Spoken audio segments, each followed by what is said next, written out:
as coisas elas avançaram um pouco, tá? São pelo menos 3 delações que estão em andamento. Uma delas é do próprio Vorcaro, a outra é do Fabiano Zeta, o cunhado dele, e a outra é do Paulo Henrique Costa, que é o ex-presidente do BRB. Todos estão ali na corrida maluca das delações, né? Estão competindo entre si. Quem é que vai entregar a primeira delação boa, né? Quem entrega mais recebe mais benefício, por isso que é a corrida maluca. O Vorcaro ele está mais adiantado, né? Segundo o Igor Gadelha, do Metrópolis, ele trabalhou a semana inteira para fechar a proposta e quer entregar essa proposta à PF e à PGR agora no início de maio. Né? Toda hora a gente escuta, né? Ah, vai fechar semana que vem e não fecha, vai ser mais semana que vem e não fecha. O negócio está amarrado, mas, bom, uma hora alguma coisa vai ter que sair. Vamos pegar aqui. O Vorcaro quer fechar a delação até o fim da semana. Já fico na dúvida se eu acredito ou não, né? Enfim, ele está na superintendência da PF, ele está se reunindo com os advogados todo dia, das 9 às 5. Já trocou de advogado, ele contratou o Juca, que é o José Luiz Oliveira Lima, que é especialista em colaboração premiada. A defesa está organizando material em 5 blocos de anexos. E o ponto central é o seguinte: o Vorcaro ele vai entregar as senhas. Olha só, se liga nessa. O Vorcaro vai entregar, está dizendo que vai entregar as senhas dos 8 celulares apreendidos, coisa que até agora ele estava se recusando a fazer. Vocês já pensaram que babado? Vorcaro entregando as senhas dos 8 celulares? Olha, essa eu quero ver, tá? Vai ser legal. Vai ser legal. Até agora ele estava se recusando a fazer isso, mas vamos ver. Nesse momento, percebe que nesse momento a gente está numa posição muito confortável, só acompanhando o desenrolar dos acontecimentos? Maravilhoso. Bom, nesses aparelhos, a PF já identificou 8.000 vídeos. 8.000. Será que tem Cine Trancoso nesses 8.000 vídeos? Tem milhares de documentos, milhares de conversas com autoridades dos 3 poderes. É muita coisa. Aí o Paulo Henrique Costa, do BRB, ele vem atrás. Ele também precisa entregar alguma coisa para a polícia, senão ele não recebe benefício nenhum. Na terça-feira, a defesa dele formalizou o interesse em colaborar perante o ministro André Mendonça. Ele pediu transferência da Papuda para a PF. E hoje, o Lauro Jardim revelou que a delação dele lista cerca de 20 episódios e vai citar o Ibanez, a Celina Leão, o ministro do TCU, um dirigente do Centrão e servidores do Banco Central. Proposta de delação de ex-presidente do BRB vai citar Celina Leão e ministro do TCU. E mais essas pessoas aí, dirigentes do Centrão, servidores do Banco Central. Bom, a Celina Leão reagiu hoje com um vídeo dizendo que está com preocupação zero. Bom, ela está dizendo que não tem nada a ver com isso. Então, isso aí, vamos ver, né? Vamos ver. Agora o que eu quero comentar é a implicação jurídica dessas delações, porque existe um problema aqui estrutural que pouca gente está discutindo. O relator do caso Master no STF é o ministro André Mendonça. Portanto, é ele, Mendonça, quem vai receber as propostas de delação. É ele que vai avaliar o conteúdo, saber se são boas, se tem coisa boa ali. Ele que vai avaliar o conteúdo e vai decidir se vai homologar ou não. Só que essas delações podem atingir ministros do próprio STF. A CPI do crime organizado já pediu o indiciamento de 3 ministros do Supremo por envolvimento com o Master: Toffoli, Moraes e Gilmar. O Toffoli era relator do caso e abandonou a relatoria depois que vieram à tona os vínculos da família dele com o esquema.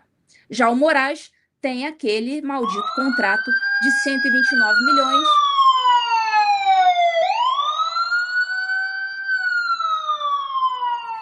129 milhões do escritório da esposa dele com o banco.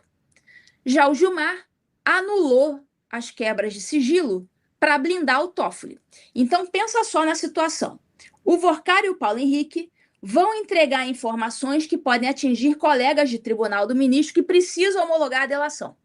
Não existe na história do país um precedente de investigação contra ministros do STF originada exclusivamente de delação premiada. Não existe nem protocolo para isso. Não existe jurisprudência. É a primeira vez que está acontecendo. E tem mais. A delação premiada pela lei só vale se for homologada judicialmente. Quem homologa? O relator no STF. Se o conteúdo atingir outros ministros, quem garante que a corte não vai criar obstáculos? Quem garante que o Paulo Gonet, né, o PGR, que já arquivou um pedido de investigação contra o Moraes por ausência de lastro probatório, quem garante que ele vai chancelar isso agora? A PGR é peça essencial na homologação. Se o Gonet travar, não tem acordo. Bom, a sonoplastia está dizendo aqui que sabe o que o Gonet está fazendo a respeito dos indícios de crimes envolvendo ministros do STF. O que o Gonet, ou sonoplastia, o que o Gonet está fazendo a respeito desses indícios? Nada, nada, nada, nada. Eu não estou fazendo nada. Nada. Assim, não é nem só indício que tem verdadeiras provas mesmo, o negócio é escancarado. E o cara não está fazendo nada. Nada. E repara, não é só o Gonet. O Cássio Nunes, o Cássio com K, ele está mantendo na gaveta há mais de um mês a ação para forçar a instalação da CPI do Banco Master, mesmo com 51 assinaturas de senadores. E o próprio Nunes Marques tem exposição ao caso. O filho dele recebeu pagamento de consultoria do banco.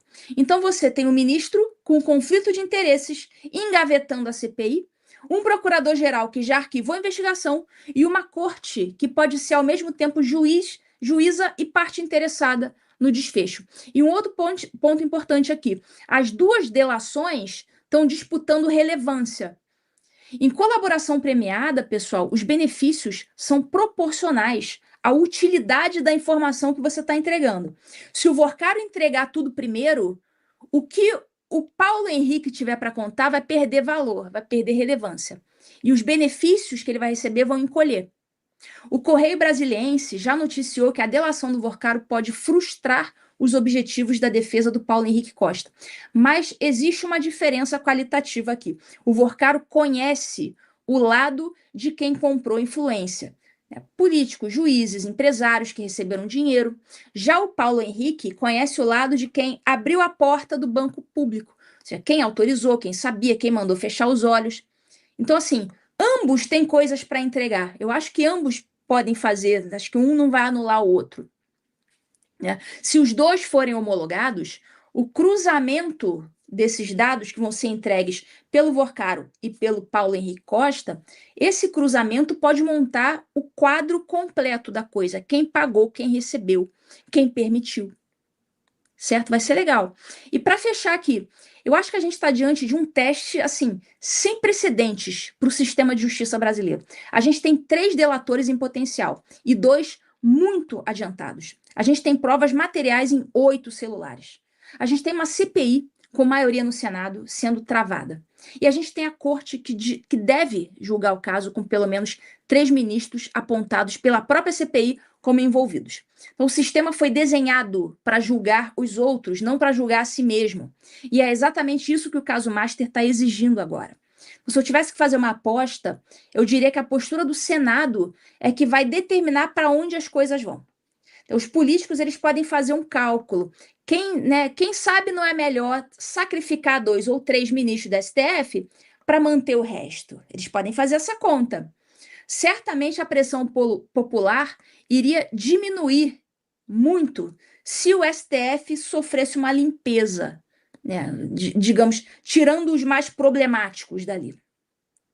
Certamente essa pressão popular ia diminuir muito, né? A panela de pressão ia perder pressão. Enfim, o conteúdo dessas delações é que vai colocar ou não a pressão necessária para isso acontecer.